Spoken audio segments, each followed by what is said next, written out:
America ने भारत में धार्मिक स्वतंत्रता पर एक तीखी रिपोर्ट जारी की है।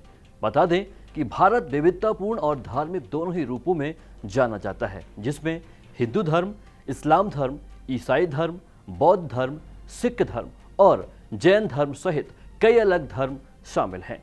भारतीय संविधान खुद को धर्मनिरपेक्ष घोषित करता है और 2011 में कई पिछली जनगणना से पता चला है कि भारतीय आबादी का 80% हिस्सा हिंदू है, जबकि 14% मुस्लिम और 2% ईसाई है। और रिपोर्ट में भारत की धार्मिक स्वतंत्रता पर कई चिंताएं व्यक्त की गई हैं।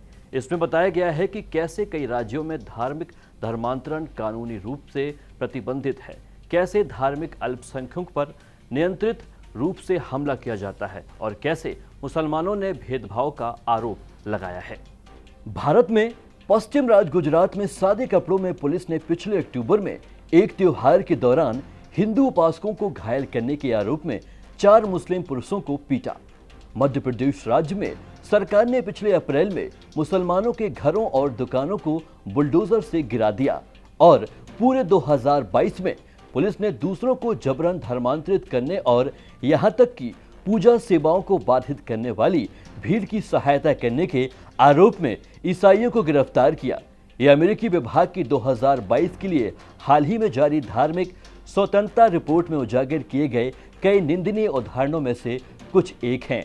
रिपोर्ट सालाना दुनिया भर में धार्मिक स्वतंत्रता का सर्वेक्षण करती है और इसका उद्देश्य लगभग 200 देशों और क्षेत्रों में धार्मिक स्वतंत्रता की स्थिति का तथ्य आधारित व्यापक दृष्टिकोण प्रदान करना है। रिपोर्ट में साफ तौर पर भारत की धार्मिक स्वतंत्रता पर कई चिंताएं व्यक्त की हैं। इसमें बताया गया है कि कैसे कई राज्यों में धार्मिक धर्मांतरण कानूनी रूप से प्रतिबंधित है, कैसे धार्मिक अल्पसंख्यकों पर नियमित रूप से हमला किया जाता है और कैसे मुसलमानों ने भेदभाव का आरोप लगाया है, जिसमें गौरक्षता भी है, जिसके परिणाम स्वरूप अक्सर गौ हत्या या गौमांस व्यापार के लिए मुसलमानों पर हमले होते हैं। अब इस रिपोर्ट पर भारत सरकार ने अपनी प्रतिक्रिया दी है।